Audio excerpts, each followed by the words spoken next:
नमस्ते बच्चों, तो नेक्स्ट पार्ट देखेंगे मेटाफेज। देखिए हम क्या देख रहे थे, माइटोसिस देख रहे थे। उसमें हमने माइटोसिस में जो सेल डिवीजन होता है वो दो टाइप में होता है, एक होता है कैरियोकाइनेसिस और एक होता है साइटोकाइनेसिस।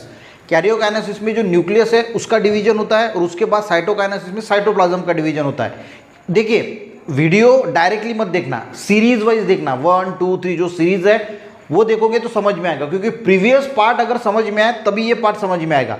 कैरियोकाइनेसिस में न्यूक्लियर का डिवीजन, साइटोप्लाज्म का डिवीजन, साइटोसाइनेसिस में, तो ये सारी चीज़ें हमने देखी। तो कैरियोकाइनेसिस में जो न्यूक्लियस का डिवीजन होता है वो 4 फेज में होता है। तो पहला है प्रोफेज, मेटाफेज, एनाफेज और टीलोफेज। तो हमने प्रीवियस इसमें प्रोफेज के बारे में देखा था, तो शॉर्टकट में प्रोफेज देख लेते हैं। ये सेल मैंने आपको समझा के दिया था कि ये न्यूक्लियस होता है, cytoplasm, centriole, chromosome, nuclear membrane. अब यहाँ पे प्रोफेज पे क्या हुआ था कि ये जो क्रोमोसोम है ये condensate in prophase, condensation of basically thread like chromosome start, यानी जो क्रोमोसोम है वो जो है वो कंडेंसेट होकर due to this short and thick बनेंगे and start appear along with the pair of sister chromatid. यानी ये जो वाला होता है ये सिस्टर क्रोमेटिड होता है, ये फॉर्म हो जाता है, ये अपना जो है सिस्टर क्रोमेटिड फॉर्म करता है। और ये जो सेंट्रियोल है ये अपोजिट पोल पे चला जाता है, यानी 2 डुप्लीकेट बनता है और एक अपोजिट पोल पे चला जाता है। Move from the opposite nuclear membrane and nucleolus start to disappear, और न्यूक्लियर मेम्ब्रेन जो है और न्यूक्लियोलस जो है वो स्टार्ट टू अपीयर। अब मेटाफेज में क्या होता है वो देखिए, सेंट्रियोल जो है वो दूसरी जगह पे चला गया, यहाँ पे चला गया, ठीक है। न्यूक्लियर मेम्ब्रेन यहाँ पे स्टार्ट हुई थी, न्यूक्लियोलस जो था अंदर का, और जो न्यूक्लियर मेम्ब्रेन है ये डिसअपियर होना स्टार्ट हुई थी प्रोफेज में। मेटाफेज में क्या होता है मैं पढ़ता हूं, nuclear membrane completely disappear in metaphase. Nuclear membrane और जो न्यूक्लियोलस होता है वो कंप्लीटली डिसअपियर हो जाता है मेटाफेज में। ये पहली बात आपको ध्यान रखनी है। यहां पे क्या हुआ था, न्यूक्लियोलस और nuclear membrane start to disappear होना स्टार्ट हुई थी, हुई नहीं थी। पर मेटाफेज जैसी प्रोसेस आती है तो ये जो न्यूक्लियर मेम्ब्रेन है ये पूरी तरीके से डिसअपियर हो जाती है। क्लियर, पहला समझ में आ गया।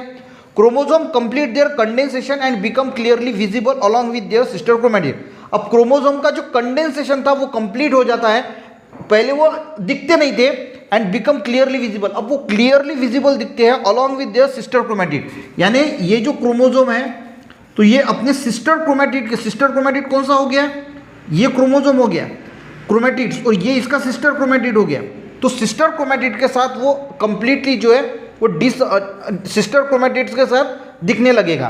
पहले दिखता नहीं था क्योंकि ये ऐसे था, उसके बाद कंडेंसेशन हुआ और अब ये जो है वो अपने सिस्टर क्रोमेटिड के साथ क्लियरली जो है वो विजिबल देखने को मिलता है। Become clearly visible along with, देखिए प्रीवियस पार्ट देखा है तो ये पार्ट समझेगा। All chromosome are arrange in parallel to equatorial plane, central plane of the cell, और सारे क्रोमोसोम जो है वो ऐसे इक्वेटोरियल पार्ट के सेंटर में जो अरेंज हो जाते हैं। ये इक्वेटोरियल सेंटर पार्ट है, ये समझ में आ गया। All chromosome are arrange in parallel to equatorial plane, central plane of the cell, यानी सेल के सेंटर पार्ट में, क्योंकि अब न्यूक्लियर मेम्ब्रेन, न्यूक्लियोलस वो तो सब गायब हो गया। तो ये जो क्रोमोसोम है ये ऐसे सेंटर पार्ट में इक्वेटोरियल प्लेन में ऐसे अरेंज हो जाते हैं, हो गए अरेंज। उसके बाद देखिए क्या होता है, और ये जो सेंट्रियोल है ये यहाँ पे चला जाता है along the chromosome. Special type of flexible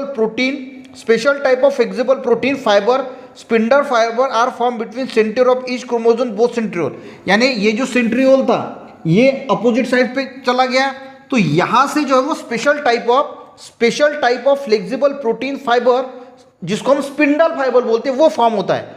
तो यहाँ से ये स्पिंडल फाइबर जो है वो क्रोमेटिड से जो है वो कनेक्ट हो जाते हैं, जो मैंने यहाँ पे दिखाया है। Special type of flexible protein fibre, spindle fibre are form between centromere, यानी ये जो सेंट्रीमेयर है, सेंट्रीमेयर कहाँ पे गया हमारा, यानी centromere of each chromosome both centriole, यानी ये हो गया हमारा क्या बोलते हैं इसको, सेंट्रियोल्स, ठीक है। ये सेंट्रियोल है और ये जो क्रोमोसोम है ये क्रोमोसोम का सेंट्रियोर है, सेंट्रीमोर है।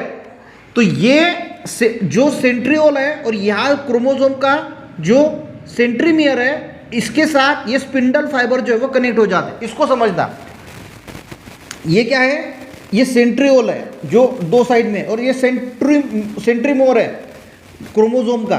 तो ये सेंट्रियोल इसके साथ जो है वो फाइबर और स्पिंडल फाइबर बना लेते हैं। समझ में आ गया, एक बार पढ़ता हूँ। Special type of flexible protein fibre, spindle fibre. तो स्पेशल टाइप ऑफ एक प्रोटीन जो है वो बनता है बिटवीन सेंट्रीमोर ऑफ ईच क्रोमोजोम, यानी जो क्रोमोजोम है, देखिए ये क्रोमोजोम है, तो ये वाला पार्ट कौन सा होता है, सेंट्रीमेयर का। सेंट्रीमेयर का पार्ट जो है यहां से, और ये जो सेंट्रियोल्स है, सेंट्रियोल और सेंट्रीमेयर में कंफ्यूज मत होना।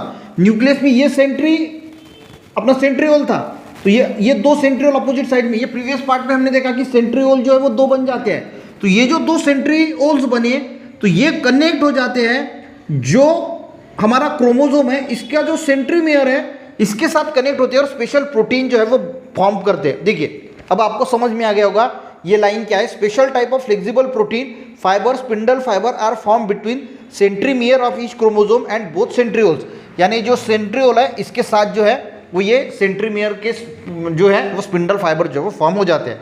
तो ये हो जाती है मेटाफेज। तो मेटाफेज में क्या क्या हुआ, मेटाफेज में सबसे पहले हुआ कि जो न्यूक्लियर मेम्ब्रेन है वो डिसअपियर हुई, ये जो क्रोमोजोम थे ये इक्वेटोरियल प्लेन में अरेंज हुए, और जो सेंट्रियोल है और सेंट्रीमियर है ये स्पेशल प्रोटीन फॉर्म किया और उसके साथ वो कनेक्ट हो गए। तो यहाँ पे ये मेटाफेज जो है वो खत्म होती है। नेक्स्ट इसमें एनाफेज, कल के इसमें देखेंगे, एक एक को पढ़ना समझना अच्छी तरीके से। देखिए पढ़ेंगे तो समझ में नहीं आता, अगर आप पढ़ते इसको डायरेक्टली पढ़ते तो ये इक्वेटोरियल प्लेन में जो है वो अरेंज हो जाती है, ये आपको समझ में नहीं आता। ये फ्लेक्सिबल प्रोटीन क्या होता है, ये कैसे कनेक्ट होता है, यहाँ पे डायग्राम दी है पर ये समझ में नहीं आती। तो आपको अच्छी तरीके से ये मेटाफेज जो है वो समझ में आ गया होगा।